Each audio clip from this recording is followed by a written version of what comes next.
Well, my friends, welcome back to Drak and Shadow Vlogs. Today we're going to be taking on a film literally 14 years in the making. The last film was in 2004, and it's taken 14 years for Brad Bird to come back into the graces of Pixar after probably being one of the best writers and directors in Pixar's tenure, and finally reprising one of his favorite films as we take on The Incredibles 2. Now, I know that a lot of people might be disappointed because I did say, I believe on the previous vlog, the next one was going to be a solo vlog on Hotel Artemis. I haven't been able to get around to it, guys, so I will get to it as soon as I possibly can. And even if I have to wait until it comes to DVD, you guys will get a vlog on Hotel Artemis just because I promised it. He'll do it. He'll do it. You know he will. And of course, I'm being joined by the Shadow Blazer, man. It was an interesting ride for us to go through, but let's go ahead and start things off from the beginning. Back in 2004, what was your viewpoint on The Incredibles? You know, I remember in 2004, it took me a while. I probably didn't even get to it till like about a year later. But when Incredibles first came out, I was kind of steering clear of the hype for a bit because everybody loved it. That movie was so hyped up when I was like in high school. That was like my freshman year. Yeah. Well, actually, I think it would technically be my sophomore year. So so I remember that movie being so hyped. Everybody loved it. And I was just like, it can't be that great. Can't be that great. So I think it wasn't until we finally got it on DVD that I finally watched it. And I enjoyed it back then. And yeah, I'm really glad I gave the movie a chance back then. And I'm really glad I came to the sequel now. So for my story, it's kind of similar. Back in 2004 when that thing came out, I'm trying to remember like the other Pixar films that came out around that time, because I believe the one before it was Monsters. No, it wasn't Monsters, Inc. Monsters, Inc. would have been 2002. 2002. So 2003 might have been Finding Nemo. So at that point, about that. That's right. Unfortunately, I was at that one age where a lot of geeks that I've talked to have had this phase where it just feels like you're too old to go see those movies in the theaters. You almost worry that the parents in there are giving you the evil eye, because you're in there. And so I was kind of going through that phase. And even though I wanted to see The Incredibles, I wanted to see Pixar take on a superhero franchise. I held off, and basically what I did was I procrastinated it and said, I'll wait until it's in the dollar theater. Then I won't have to deal with that issue. Okay.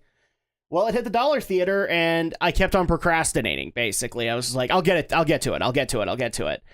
And finally, when it came to DVD, I think it was a month after it came out on DVD, I still was procrastinating and finally got around to watching The Incredibles and was dumbfounded. Like, okay, this is coming from a guy who enjoyed the original Toy Story, but doesn't enjoy Toy Story 2, and for the record, doesn't enjoy Toy Story 3. Okay, I like the original Toy Story. I like what they tried to do with it, but nothing after that. Like, I actually am thoroughly convinced that sequels done by Pixar don't end up very well. Like, they just don't have the same magic that was there before. Hence why I've never seen Cars 2, never seen Cars 3. I don't know if, like, I've seen pieces of Finding Dory. I don't know if I'll ever finish it because I kind of I adhere to this. Yeah. Well. And this was the first Pixar movie that I screamed for a sequel because it needed to have one. Brad Bird was doing everything right as far as I'm concerned. Because here's the thing. What was it? One or 2 years later, and then Ratatouille happened. Yeah. And so at that point, like, Brad Bird was gold as far as I'm concerned with Pixar. He was probably one of the best directors they had brought in to do a project. And as soon as they, obviously you guys saw on the podcast, as soon as they announced Incredibles 2, I was flabbergasted. I was excited because this is something I've been screaming for a while. This is definitely something that the comic book world really hasn't taken on, which is a superhero family and the struggles that they might actually have to take on. And so I really wanted to see where Brad was going to go with it next. And in fact, if I remember correctly, I think it was both Marvel and DC pitched for an Incredibles comic, and they never got one. And I'm glad that they never did, because I don't want to see Marvel and DC touch this, in all honesty. because they're both comic book companies that believe that families are boring. And this was a superhero family, and that was the lure. Isn't Fantastic Four family-ish? I know they're not like all relatives, but are they kind of like a superhero That's family? the closest to a superhero family that's ever been done, and the problem that you walk into is exactly what you just mentioned. Okay, Ben Grimm's not related to them. I mean, the two related ones are Sue and Johnny Storm, because, and before people all scream at me, but Reed Richards, okay, around that time, Reed was still not marrying Susan, okay? In fact, the fact that he even married her in any timeline is kind of dumbfounding because it's Reed Richards. I'm amazed he found time to take his head away from his microscope to actually marry Sue Storm. But yeah, they are considered to be the first ever family of comics because they do actually behave like a lot of the writing for it is like a family comedy kind of thing. But that's the problem, is like they're if you want to get into semantics, Ben Grimm's not related, Reed Richards is not related, it's only Sue and Johnny Storm. Yeah. But this was like the first, and I'm talking like average everyday American family here, guys. Mom, dad, sister, brother, and a little baby. Well, sister and brother is kind of that norm, but then adding the baby into it, that's what made this interesting. Yeah, the mother, the father, the 2.5 children. But the other thing that also makes The Incredibles interesting is that they actually tried to show the legit danger of being a superhero. A lot of us forget, like, you know, these are people that literally throw themselves under buildings that are about to fall down, you know? And so at that point, the way that Brad Bird took it on was an interesting take on it, like how dangerous the superhero life is. And in essence, like, even though it sucks how the superheroes eventually got ousted, it's almost kind of a blessing too, because then they're not in the line of fire. Except the problem is they want to be in the line of fire. They want to be able to protect people. But anyway, we're digressing so bad here, but I at least wanted to go into kind of the history of The Incredibles. What did we, walking out of The Incredibles 2, where are we at? I loved this movie. It's really good. Yeah, really, I'm kind of there too. I actually, I'm in my same dilemma that I find myself with like Guardians and a couple of others, where I don't think you could compare it to its predecessor. I think it stands on its own merits. Would I be wrong in that? I don't know. I think you can compare this perfectly fine to the original. Because, I mean... I almost don't want to, because the plot line was, like, in and of itself, they're both their own individualized experiences. Yeah. And it's a tack on from what the first movie was doing, but I don't feel like you have to watch Incredibles 1 to get what's going on here. They kind of explain that, yeah, there were things that happened before. You don't really need to know them. Life is normal kind of thing, except with a couple of switches. Actually, before we get into like the positives and the negatives, when we started seeing all the story leaks, like we speculated a little bit on the Geek News podcast, but like, Alex, what did you think we were going to get plot wise out of the information that we were getting? Actually, and were you surprised with what you got? I didn't follow any of the news about this movie. I just remember hearing, oh, Incredibles 2 is happening. And I was like, I'll believe it when I see it, because it took 14 years for this movie to come out, which is surprising, because when does Disney and Pixar ever wait to do a sequel? Yeah. And so I never really... Well, especially when John Lasseter's like at the helm kind of thing, because you already have him there. Yeah. And I don't remember following the news beyond hearing that it was announced. And I think we covered the casting of the new characters too, like, because we covered Bob Odenkirk, I know that, and maybe the other one had been cast at that point, but we covered that. Wow. I just don't remember anything. Yeah. I don't remember a lot of the pre-release buzz. So you basically kept yourself fresh. Yeah. You're just like, you know, sky's the limit, I'll watch it. Yeah. For me, I actually got a little bit worried, because when I started seeing the first trailers, I was worried we were going to get a similar plot to the first movie, except this time the focus was going to be on Elastigirl instead of Mr. Incredible. So basically, you would get the exact same plot involving Mr. Incredible that happened in the first movie, where he feels you know, now that he can't be a superhero, he feels out of place. Yeah. He feels like he can't really do anything. And you had the whole suspected I'm cheating plot. We were going to do that, except this time was going to be the reverse with Elastigirl. And the guy, when we were seeing him early on in the trailers, I'm like, oh, he's gonna try and like seduce her, kind of thing, and that's how that's gonna be similar. But then we're gonna find out he's the villain. And yeah, I was completely wrong. I was completely wrong with where they were gonna go with it. Yeah.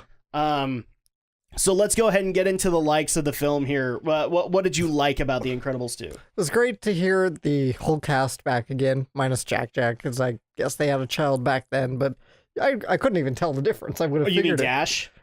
Yeah, not Yeah, Dash. Jack technically did get another actor, but it's the same actor who did the Easter egg stuff that was put in the Incredibles DVD. Like Right. all the babysitter calls, that segment. Right. So yeah, Dash. I didn't even realize it was a different actor. Yeah. So It sounded really similar, didn't it? yeah. So I just figured 14 years ago they probably had a woman voice Dash back then, and No, it was another kid. yeah, it was another kid. It was another kid. I would actually like to know if the original Dash is like in Hollywood now. That would be interesting. A lot of child actors, believe it or not, are like producers and directors now. So Yeah, a lot of them do go on to that. Yep. I'll agree with you. The returning cast was amazing because I was like sitting here going, dude, Samuel L. Jackson is so involved with everything Marvel. Are they really going to be able to pull him back in for Incredibles 2? Well, like a good thing And is, from it's what I Disney. understand, it was not a hard sell for Sam. So Yeah, I'm sure he loved it. And Craig T. Nelson, he's as spry as ever. actually, I would say he got a little bit more to work with in this film than he did in the first. Well, yeah, I guess. Just 'cause My only evidence on this one, and it's actually one of the best scenes for me, was his meltdown.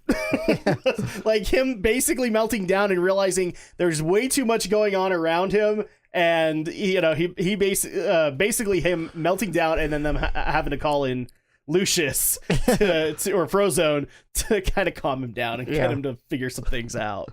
I thought it was really cool. yeah. I mean, we're talking about Craig T. Nelson here, guys. I mean, the last time I ever saw him in anything was probably, aside from Bob Parr or Mr. Incredible, was like Coach, Yeah. the sitcom Coach. And that's the only time I've ever seen him do a meltdown like that was on Coach. So this was really good, especially like a guy who's been a pronounced superhero. He's kind of the head of the movement, and he's melting down over the fact that he doesn't know how to do math anymore. He can't understand his daughter's dating life, and Jack has way too many powers to keep track of. I loved it. Yeah. Poor Bob. Yeah, that's actually one of the things I loved about the trailers was that I'm like, holy crap, Bob Parr becomes a stay-at-home dad. This is gonna be great. And it was totally worth it. So other things you like? Holly Hunter's great. Yes. Sarah Vowell is great as Violet. Of course, you got Brad Bird as Edna, as always. Yeah. Well, I mean, come on, it's Brad. Yeah. Brad Bird does amazing in there. I don't even did he take a role on in Ratatouille? I don't think he did. I don't know. I think he took. I think he was strictly director at that point. But Edna Mode. Let me take a look. Oh my gosh! Like, was there anything they can't do with that character? First, she was I actually was really. I was kind of hoping when Bob showed up at her building, she wouldn't let him in because of the fact that the corporate people had made Elastigirl's new supersuit, and she would have been offended by that. He was in Ratatouille. What is it? Amberster Minion? Let me see what that says. I can't read it. Amberster Minion. I have no idea who that's referring to. Yeah. I have no idea who that's referring to in Ratatouille. But okay, he took a voice on in that one too. But yeah, so like, oh my gosh, the voice cast was amazing in this, and they all did really, really, really well, including the new talent. Yeah. And yet, I actually never knew it was him back then because I didn't know who he was. But Jonathan Banks is Rick Dicker. Now I know him because of like Breaking Bad and Better Call Saul. So I had no idea. Hey, we got two. That was Saul the other interesting part about Violet's plot. I don't know if you noticed that, but like that's one of the things that was interesting about Violet's plot is that she wasn't necessarily resentful about being a superhero. She was resentful at the government for wiping her boyfriend's mind. Yeah. And therefore renounced being a superhero because that happened. I loved it. But hey, she actually got the really cool story element, in my opinion, which is in a fit of anger against Dash, she took off her mask. Yeah. And so at that point, it's like, in this age of supers being completely unknown, how would you handle that? And we got the answer. Yeah. Tony Ridinger got his mind wiped. And the funniest thing is that Tony Ridinger, the boyfriend that Violet sought after, was played by Brad Bird's son. So, his eldest son. Yeah. Oh, Jiminy Christmas. Yeah, other things that we like, though. Action is great. It's really well animated, as expected for a Pixar movie. I'm gonna give major props to the plot. The plot was actually... I can't, like... For a while there was actually a reason why I like DreamWorks over Pixar, because all the stuff Pixar was coming out with was strictly kiddie plots. Mm-hmm. And then The Incredibles came along having a very adult plot that kids could understand. And that's what happened here. It actually was very, very cool. And actually kind of reminiscent of what the MCU has done recently. And it was actually really, really engaging. To be able, like, every turn was unexpected. Like, you and me kind of guessed that the guy was going to be the supervillain. Spoiler alert, guys! It turns out his sister was. Yeah, and we should have seen this from the get-go when they argued. Yeah. Well, my mind did start to turn towards the sister after a while before the reveal. But yeah, I went in thinking, they got Bob Odenkirk, he's gonna be the villain. Because he's a really versatile actor like that. He could really play great roles like that. Well, the thing that I was worried about with the sister was not that she was the villain. It was gonna be like since she's very smart, I was like sitting there going, oh crap, she's gonna be like super feminist and trying to get Helen away from Bob because she's a woman, she doesn't need a man, kind of thing. And props to the swerve, because that's exactly where they were going with it until Helen figured out the one mistake that Screenslaver had made, and she had to capitalize on it. Yep. So that was really, really cool. And eventually when we got the reveal speech, I would put it right on par with Syndrome. From the first movie, like that speech when Mr.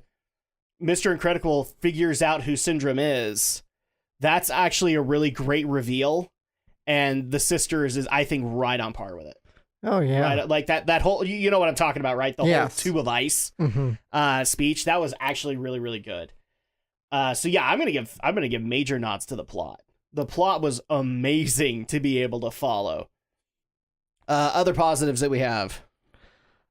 Yeah, I agree. The story was really good. And, you know, it's the craziness of being a superhero and having a family life. And yeah, especially with Mr. Incredible, because it's kind of the extension of his story from the first movie, where he wants to be the hero and he wants to be out there in the world, do good. And of course, he feels a little jealous because his wife is out there and she's the one, you know, taking care of business, and he's at home with the family. I'm not saying he doesn't love his family. Of course he does, but, you know, he's more at home trying to be the hero. But slowly but surely, he kind of starts to get it. Sometimes he tries and fails, but he gets it. In fact, one of the other really good moments, maybe you'll agree or disagree with me, was his second meltdown, which was when he was on the couch with Violet, and he just like has no energy in him. And I think he's like, you know, if I were to guess, you know, because men don't cry, and like a lot of stereotypical roles are held in the universe of The Incredibles, but like he might have been on the verge of tears, because he's like, I want to be a hero, but I also want to be a good dad. Yeah. And I actually like the fact that Violet comes over and says, "You're not a good dad, you're super," and that's what gets him to fall asleep. Yeah, kind of thing. Sweet. Like, he finally got what he wanted, and so now he can sleep. Up until that point, he had gotten none of that, and that acknowledgement was what he needed. Yeah, I liked that too. That was very nice. And it's very similar to the first plot, where he's very out of his element. Like, this is a guy who loved being a superhero, then thrown into being, what was the company called? Insuracare? Being an insurance salesman, which is completely out of his element. And then here we throw him completely out of that because he can't have a job anymore. He's been fired way too many times, and the government was covering for him. Now he has to be the stay-at-home dad. And actually, one of the things I thought was really cool was he doesn't give up that well either. Like, this is a testament to the character. He can't sleep, so what does he go and do? He goes downstairs and reads the math book that Dash has brought home, and wakes him up early and says, "I think I figured this out." Yeah. That's cool. Yeah. A lot of people don't realize, like, stay-at-home dads do this, and they can do it just as much as any woman can. So, like, Mr. Incredible, he can do everything as far as I'm concerned. He is the ultimate dad. But anyway, so other stuff that they did right. You know, I kind of like the sort of the art, the nuance. It's kind of a 50s aesthetic, so kind of. It was very different from the first one. Yeah. I think the only intention of the first one was bright and colorful, except for in the past, because that all became like nuanced and noir and all that. But this one actually had a more subtle tone, like a darker tone. Yeah. So yeah, there's some really good choice of art direction, color design, Yep. Costuming. There's even a few kind of great jokes about that when Elastigirl has to put on a new suit, and she's like, "These colors are so dark. I'm not all moody and angsty." Yeah, exactly. I love that line, didn't you? Yeah. Like, I'm not all moody and angsty. I know, like, for a fact, Brad Bird, you can't tell me otherwise. You were poking fun at Marvel and DC. I know you were. Yeah. I mean, there was a pretty good subtle Batman reference in there. Did you catch it? When I caught a lot of references, but remind me. It's basically when they move into that new house, and I think it was Mr. Incredible. He was saying, "Oh yeah, the previous tenant, you know, Yeah, that's right. Yeah, he liked to slip out a lot without being noticed, and there's a lot of secret passages." But dude, that's not necessarily just a reference to Batman. That could have been a reference to Tony Stark. And if you look at the way the house looked, it almost was an identical fit to the Iron Man 1 house. All right? So that was a dig at Batman. That was a dig at Iron Man. Pretty much any, like, really rich superhero. Green Arrow. That could have been a dig at, and that was amazing. Yeah. I especially love the whole concept, like, you could put water anywhere in this house. So I'm like, oh, well, maybe this was like a superhero with water-themed powers. So it could have been in universe. Yeah. So that actually worked too. And there were actually a lot of really good digs at superhero movies. So props to Brad Bird on that one. By the way, what was the show that Dash was watching on TV when Mr. Incredible finally woke up after a very long sleep? Oh, you didn't recognize it? No. That was Johnny Quest. That's why I was freaking out. That's a Hanna-Barbera property. How did they get rights to that? I'm sure they licensed it, but I was thinking maybe Johnny Quest, but I don't know enough Johnny Quest to really. Oh, no. Yeah, that was classic Johnny Quest right there. So I was sitting there dumbfounded going, how on earth? Because last I knew, Hanna-Barbera's relationship with Disney isn't good. So I'm like, oh wow, how'd they pull this one off? Oh, money speaks. Yeah, they must have been. Oh, dude, there was actually a lot of really good digs at superhero movies, at Fourth Wall, at a lot of other awesome stuff. I actually feel like there were a couple of digs at Pixar too. Just because, like, the whole concept of the Underminer that was basically the hint up for an Incredibles 2, and now he's ultimately the hint for Incredibles 3 because he's still at large. I thought that was a nice little dig and jab at superhero movies having to constantly have sequels, and also at Pixar because, well, they always bring in, I can't ever remember his name, but he was in Cheers and he plays Ham John from Toy Story. Ratzenberg. What was it? John Ratzenberg. Ratzenberg. Okay, thank you. And he's always brought in for some kind of Pixar role. Like, they literally will find anything for him to do. He's like a trope now. Yeah. He is the Stan Lee of Pixar. That's the way to look at it. So yeah, we've showered this movie's praises. I think it's only appropriate now we talk about what was bad about it. I don't know. I can't think of a It really is hard, isn't it? This is a really good movie. This did a lot of right. And so at that point, like, I'm at a loss. I might have, like, maybe one of my complaints might have been all of the additional heroes that they brought in, because Void was a cool character to bring in. But then you had a few of the other, like the Crusher. Yeah. He seemed kind of unnecessary. I say that, but then we had the whole argument between him and Mr. Incredible. I was like, why would you uncrush things? So at that point, I'm like, okay, now you're necessary. Oh, geez. Yeah, I would have liked more government involvement, but they kind of took care of that government plot point really early. Yeah. Which was kind of sad because I liked the agent. I thought he would do good by them. Oh, geez. Yeah, I'm like hurting for anything. Oh, another thing that I did like was now, like, a lot of us kind of looked at Elastigirl, like the fact that the focus was going to be on Elastigirl and went, oh, they're just doing like I said, a reverse Incredibles focusing on her and not really any other reason to do it. No, they actually came up with a really good reason because Mr. Incredible, and this is kind of insulting, but it's accurate. Mr. Incredible and Frozone, insurance-wise, are not that reliable. Yeah. Because when a lot of wreckage is around, they're usually nearby. But Elastigirls, they actually did the math in this one, like the corporate math, and apparently Elastigirl had like a clean record, like a spotless record. That's why they went with her. I like that idea. That's clever. Because that was the biggest problem in the first movie, right? Is they were causing way too much collateral damage. Yeah. So at that point, you pick the hero that didn't have that record, that didn't have that reputation. And that was Elastigirl here. That actually worked really, really well. But yeah, I can't think of any negatives here. I kind of wish the Violet plot hadn't gone the way it did, but that's just because I didn't want, like, I wanted her to actually, like, have the struggle of maintaining this relationship, during the film, like trying to be a superhero, but also trying to help out Dad, but also trying to have the relationship with Tony Ridinger.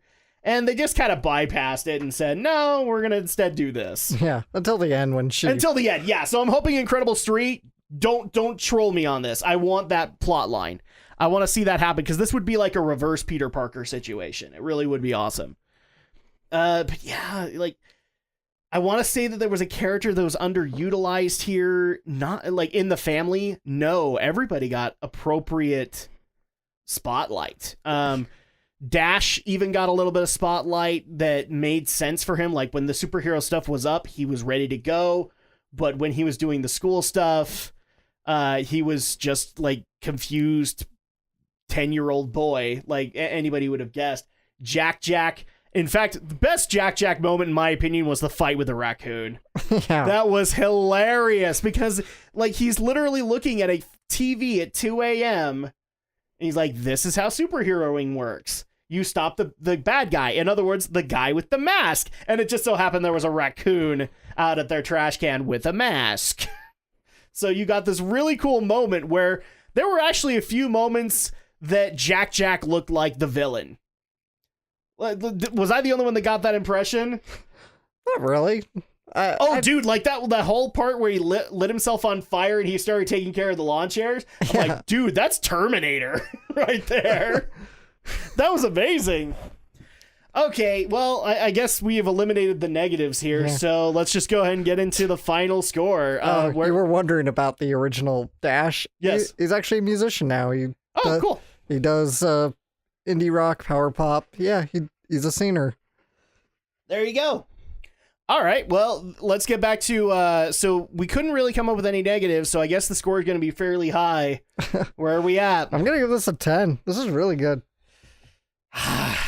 It's hard for me to want to give 10s out, just because, like, to me, it's an I think that the problem is the stigma online is that 10 is perfect, and there's nothing to improve, and I always believe that there's something to improve, but yeah, I'm going to go with you. I think this was really, really good. Really exemplary effort. There were some things to improve on, but they don't hurt the film's momentum at all. Every twist and turn were amazing. There was like actually a couple of moments where I could have broadcast you were going to mind control Elastigirl at some point, and they, like, that whole moment where she goes into the lair, I was like literally waiting for that turn of the corner and something was going to hypnotize her, kind of thing. Mm-hmm. And then we get the room with the screens, and that was, I'm like, oh crap, this is amazing, especially when she had to close her eyes and fight blind. Yeah. All the while, Screenslaver is stunning her arms and legs and just making it so, like, you can't escape. It was almost like a horror movie at that point. Yeah. So I know that seemed like many theaters had to like put up little warning notices about that. I think we did too, didn't we? I didn't see any, but I'm sure there were some out there. But that was actually really freaky in a weird way. Also, the other thing that was freaky in that area, the clock. Yeah. When she looked at that, I'm like, don't look at that. I'm guaranteeing you that's where the camera, that's where the screen is. But no, it was in the middle of the room the entire time. The companion cube was the villain. So yeah, I had 10s all around. This was an amazing movie to be able to go into. But how much is it worth for people to see? How much would we recommend that they spend on it? Absolutely. Go to the theater and see it. Just spend what you want to spend, but I'd say it's worth seeing in the theaters. Take it with your family. Take your friends to it. Yeah, it's great for a family night. Yeah. The only thing I'm not sure about, and I think this was actually a good step. I know that we had a D-Box and an Atmos for Incredibles 2, but I didn't see a 3D, and it might have been a better idea to not go with that gimmick this time around. Because, again, I think 3D would have been aided in The Incredibles 2, but I think they may have just looked at it and went, no, this is too gimmicky. We're not going to do that. I think there is 3D, but 3D is always done in post. So yeah. So, yeah, I would say, like, at the very least, matinee or go and see it at prime time, you're fine. Everybody's going to be entertained by it. I'd love to go see it again with Atmos, just to see if the music kind of stands out a little bit more, and any particular hits stand out a little bit more, because that was the thing I remember from the first Incredibles. Any hit that Helen landed was loud and popping and all that, and they kind of went away from that this time because she wasn't really hitting anybody. Like they were more interested in her saving people, not necessarily hitting people. I want to actually say, like, her first kung fu fight, aside from the screen encounter, was against Mr. Incredible under mind control. And by the way, that was another cool moment. Yeah. The way to get him under mind control, kiss him. Yeah. Because he ain't gonna stop you at that point, and boom, mind control. I'm like, damn it. Yeah. Like I like everybody in that theater, I think, wanted to believe that she was breaking through. Yeah. And no, she was just luring him back in. But hey, luring him back it was a great moments for the kids to save the parents. Yeah, because Jack was the one that saved Mommy. Yeah. By ripping the thing off as Hulk Baby. You remember Spy Kids at all? Because that's what it kind of reminds me of. I never saw any of the Spy Kids movies. No, none of them? Not even the first? Oh. The first one's pretty fun. Just a fun little kids movie for the time. All the Spy Kids movies, when I saw trailers of them, look really, really hokey. So they kind of are. I mean, I don't really recommend any of the sequels, but the first one, it's a real, it's kind of ironic because they made, they basically made the first one so they could have an excuse to make the second one, but the first one felt more passionate on part of Robert Rodriguez's part. But yeah, it's one of those films that I haven't really been justified in going back and watching, because I already know kind of the plot of the first movie. Like, the mom and dad are both notorious super spies, and they get captured, and so the kids find it that it's up to them to save them. Yeah, kind of reminds me of this. Yeah, kind of. Like, I'm not saying it's exactly like it. And it's not like this hasn't been thrown up to me. Like, I had this discussion with somebody in a class once of, like, you've seen The Incredibles, but you haven't seen Spy Kids? No, and I've never really been all that interested in seeing Spy Kids. See the first one. The and sequels aren't at that point, he's like, no, I am, like, he was flipping out. Not like you're not flipping out, you're bringing it up, but he was like, no, I refuse to believe that you saw The Incredibles and didn't see Spy Kids. I didn't. It's the way it went. Yeah, it's probably like, I don't know, 10 or 11 when that movie came out. And actually, one of the things that detracted me from seeing the first movie was the sequels. The sequels look dumb. Yeah, they really are. Especially that 3D one with Sylvester Stallone, of all people. Like, wow, Sly, how the mighty have fallen.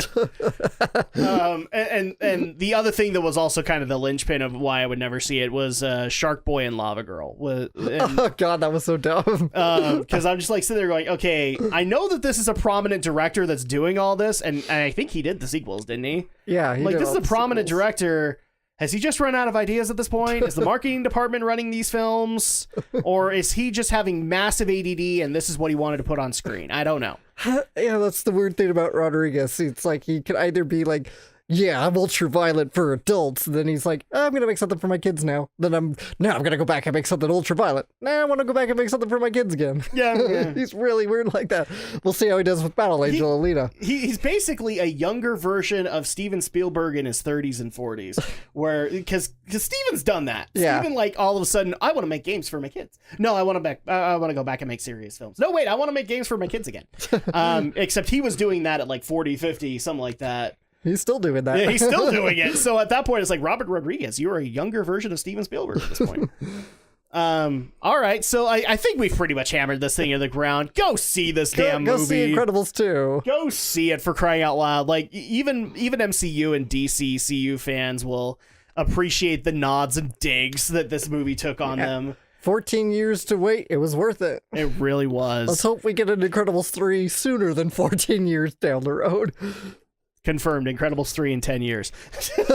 Well, at least it's he cut 4 down. At least it's a little sooner. A little sooner, yeah. By that point, my kids will be graduating from high school, and therefore will be like, wow, we had to wait this long to get Incredibles 3. Yes, you did. Yes, you did. Welcome to our world. All right. And actually, before we wrap things up, I actually do want to address one quick thing to our audience, because okay, we have to acknowledge this at some point. I know a few of you have kind of asked about this. What basically started as kind of an accident has become like a complete change of format to the show. We originally did this like on camera, and the reason that we didn't do it, I can't remember, I think it was Rampage that we stopped doing it. Yeah.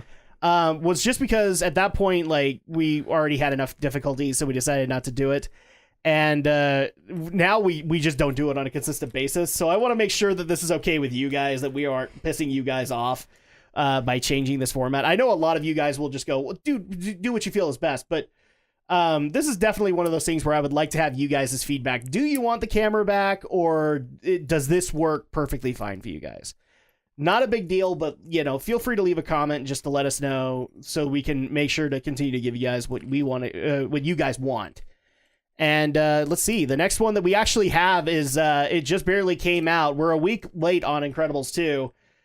So I think the next one that we're going to be doing is Jurassic World. Yeah. So Jurassic World Fallen Kingdom. We'll see you guys then. So long. Spoiler alert, the dinosaurs win. I'm not so sure. Maybe the volcano wins. And Jeff Goldblum is a dinosaur. It's like something that would be in the book, I swear.